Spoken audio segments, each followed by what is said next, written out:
પાણીના ધસમસતા પ્રવાહમાં 25 ઘેટા તણાયા છે। સ્થાનિકો દ્વારા 10 ઘેટાનું રેસ્ક્યુ કરવામાં આવ્યું છે। માલધારી પરિવારના ઘેટાનું રેસ્ક્યુ કરવામાં આવ્યું છે। સ્થાનિકોએ રેસ્ક્યુ કરવામાં મદદ કરી છે। માલધારી પરિવારના ઘેટા નદીમાં તણાઈ ગયા, જેના દ્રશ્યો પણ સામે આવ્યા છે। 25 જેટલા ઘેટા કે જેઓ આ પાણીના ધસમસતા પ્રવાહમાં તણાયા છે, પરંતુ સ્થાનિકોને આ બાબતની જાણ થતાં તાત્કાલિક તેઓ મદદ માટે પહોંચી આવ્યા અને સ્થાનિકોએ મદદ કરી આ 25 ઘેટાનું રેસ્ક્યુ કરવામાં આવ્યું છે। ઝોલાપુરી નદીની પૂરની સ્થિતિ વચ્ચે આ ઘેટા છે આ નદીમાં તણાયા હતા, પરંતુ સ્થાનિકો તાત્કાલિક મદદે આવી પહોંચતા ઘેટાઓનું રેસ્ક્યુ કરી લેવામાં આવ્યું છે। આ દ્રશ્યોમાં પણ આપ જોઈ શકો છો કે કેવી રીતે સ્થાનિકો ધસમસતા પાણીના પ્રવાહ વચ્ચે દોરડાની મદદથી ઘેટાના જીવ બચાવી રહ્યા છે અને એક બાદ એક ઘેટાનું રેસ્ક્યુ કરીને તેમને બહાર કાઢવામાં આવ્યા છે। જે પ્રકારે આજથી રાજ્યમાં સત્તાવાર રીતે ચોમાસાની એન્ટ્રી થઈ છે, ત્યારે અનેક એવા જિલ્લાઓ છે કે જ્યાં મેઘરાજાની તોફાની બેટિંગ જોવા મળી રહી છે, જેમાંથી અમરેલી જિલ્લો પણ બાકાત નથી। અમરેલી જિલ્લામાં પણ મેઘરાજાની તોફાની બેટિંગ છે। રાજુલાનું વાવેરા સાંબેલાધાર વરસાદમાં બેટમાં ફેરવાઈ ગયું છે। ઘાણો નદીમાં ઘોડાપુર આવતા ગામમાં જે જવાનો રસ્તો છે, રસ્તો પણ બંધ થઈ ગયો।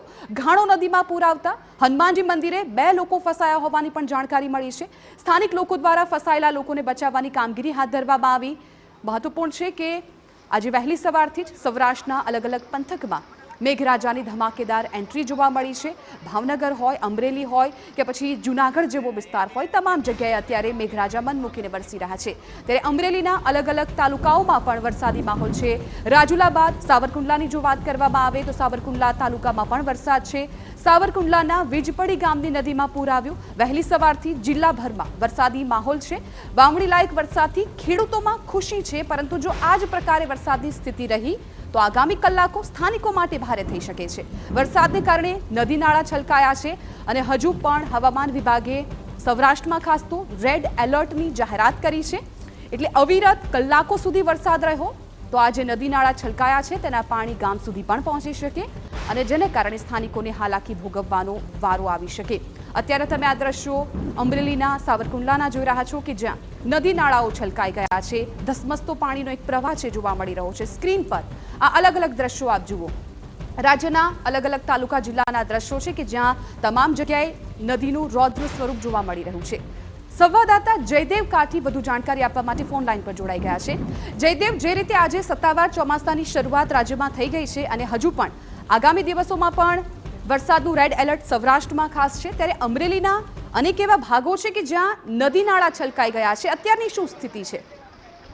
બિલકુલ જિજ્ઞાસા, જે રીતે રાજ્યમાં હવામાન વિભાગ દ્વારા ભારેથી ભારે આગાહી આપવામાં આવી છે, તેવા સમયે અમરેલી જિલ્લામાં બપોર બાદ સતત વરસાદ છે તે વરસી રહ્યો છે। જે રીતે થોડી વાર પહેલા જ મેઘરાજા છે તે તોફાની બેટિંગ શરૂ કરી છે, જેના કારણે ખાસ કરી ગ્રામીણ વિસ્તારની નદીઓ છે તેમાં પૂરની સ્થિતિ છે જોવા મળી છે। સાવરકુંડલાના વીજપડી ગામ નજીક પણ સ્થાનિક જે નદી છે તેમાં પૂરની સ્થિતિ છે જોવા મળી છે, જેના કારણે આસપાસના જે ખેડૂતો છે તેમાં એક આનંદની લાગણી જોવા મળી છે, કેમ કે આ પ્રથમ વરસાદ છે ચોમાસાનો, વાવણી લાયક વરસાદ હોવાનું ખેડૂતો છે તે માની રહ્યા છે, પરંતુ આ વરસાદ છે તે બંધ થવાનું નામ નથી લેતો, જેના કારણે લોકોની મુશ્કેલી છે તે સ્થાનિક લોકોની વધી શકે છે। રાજુલાનું બરફટાણા ગામ છે જ્યાંની જે ઘિયાળ નદી છે તેમાં પણ પૂરની સ્થિતિ છે તે જોવા મળી। ઉપરાંત વાવેરા ગામ છે જ્યાં પાણીનો પ્રવાહ છે તે નદીમાંથી પાણી છે તે વાવેરા ગામમાં પ્રવેશ કર્યો છે, જેના કારણે 2 લોકો ત્યાં ફસાયા હતા, જોકે તેમને સુરક્ષિત રીતે બહાર કાઢી લેવામાં આવ્યા છે। એ જ રીતે રાજુલાનું કુંભારિયા અને દેવકા વિસ્તાર છે ત્યાં પણ ઘેટા છે, કેટલાક 25 જેટલા ઘેટાઓ છે તે તણાયા હતા માલધારીને, તેમને પણ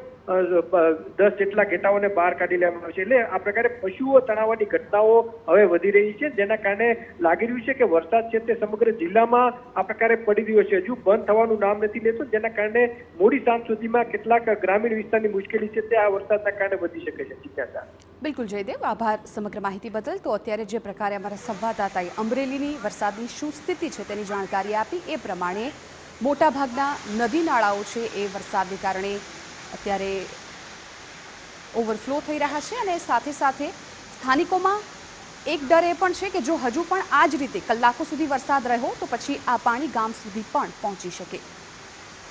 મહુવામાં પણ ભારે વરસાદને કારણે તલગાજરા ગામ સંપર્ક વિહોણું